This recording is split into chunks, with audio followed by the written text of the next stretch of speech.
જે સમગ્ર સમાજ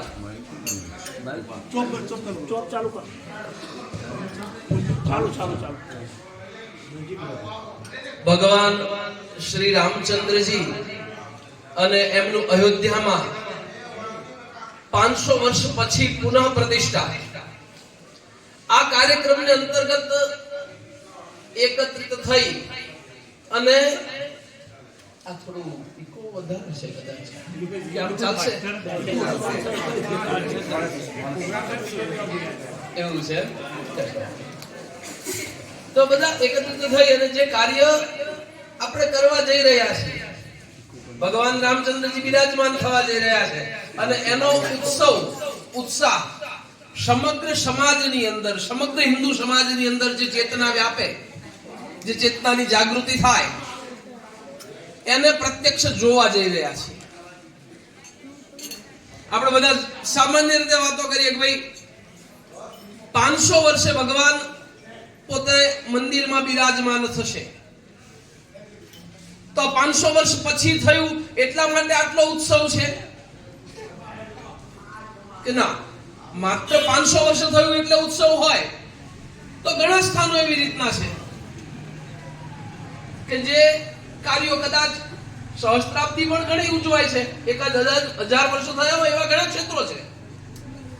પણ છતાંય ભારત વર્ષના દરેક ગામની અંદર દરેક સમાજની અંદર દરેક વ્યક્તિની અંદર મારા ભગવાન ત્યાં બિરાજમાન થાય છે અને એ બિરાજમાન થાય છે તો એનો ઉત્સાહ મને મારા પરિવારને મારા ગામને કેવી રીતે વધારે હોય એનું દર્શન આપણે કરાવી શકીએ હિન્દુ સમાજ કરાવી શકે આ દર્શન કરાવવાની આવશ્યકતા શું ઘણા એમ કહે કદાચ કે ભાઈ જરૂર એમાં શું જરૂર દેખાડવાની આપણને બધાના હૃદયમાં ભાવના છે ભગવાન ઉપર દેખાડવાની આવશ્યકતા છે તો આવશ્યકતા છે એના પાછળના કારણને આપણે જો આ મંદિરના ઇતિહાસને જોઈશું ને તો આપણને ખબર પડશે શું કામ દેખાડવું જોઈએ. ભગવાન રામચંદ્રજી ત્રેતા યુગમાં આ પૃથ્વી ઉપર પ્રગટ થયા અને ત્યારથી જે જગ્યાએ સાકેત ધામ જેને પછીથી આપણે અયોધ્યા એવા નામથી ઓળખ્યું ત્યાં બિરાજમાન છે. રાવણનો વધ કરી અને જ્યારે અયોધ્યાની અંદર ભગવાન પાછા આવ્યા અને રાજા સ્વરૂપે બેઠા આપણી રામાયણ એવું લખે છે 11000 વર્ષ પર્યંતા રાજકીય હિ લક્ષ્મીકંતા પાછા આવ્યા પછી ભગવાને લક્ષ્મીકંતા રામચંદ્ર ભગવાન એમણે અયોધ્યામાં પાછા આવ્યા પછી 11000 વર્ષ સુધી શાસન કર્યું અને રામ રાજ્યની સ્થાપના કરી અને આ એટલું પ્રબળ રામ રાજ્ય હતું કે જેનાથી કરી અને આજે ત્રેતા યુગ વીતી ગયો દ્વાપર યુગ વીતી ગયો કળિયુગ એના 5000 વર્ષ વીતી ગયા અને છતાંય આપણને એવી ખબર છે કે જો સારાની આશા રાખવી હોય ને તો આપણે એવું બોલીએ કે રામ રાજ્ય છે.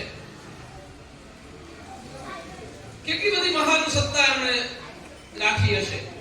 કે આટલા યુગોના યુગો વીતી ગયા અને છતાંય આપણે જ્યારે કોઈ સારાની અપેક્ષા રાખીએ છીએ હિન્દુ ધર્મ જ્યાં પણ હોય એટલે સુધી રામ આપણી અંદર વ્યાપ્ત થઈ ગયા કે આપણે કદાચ કોઈ અસત્ય બોલે ને તો આપણે એમને કહીએ છીએ કે તારા રામ તારા હૃદય પર હાથ રાખી તારા રામને સાચું છે કે ખોટું એમ અને કદાચ કોઈ જીવિત નથી જેનો રામ જતો રહ્યો છે આપણે એમ કહીએ કે આનો રામ જતો રહ્યો છે તો એને દેશી ભાષામાં શું કહેવાય મૃત્યુ થાય છે તો આપણે શું કરીએ છીએ રામ બોલો ભાઈ જન્મથી મૃત્યુ સુધી દરેક જગ્યાએ રામ જ્યાં જોડાયેલા છે અને એ રામના આ ઉત્સવને આપણા આરાધ્ય ભગવાન શ્રી રામચંદ્રજીના આ ઉત્સવને આપણે જોવા આવીએ તો આપણને એટલી તો ખબર છે કે હોવી જોઈએ કે આ 500 વર્ષ આપણે સંઘર્ષ શું કર્યો હું કે તમે એ 500 વર્ષમાં હાજર નહોતા.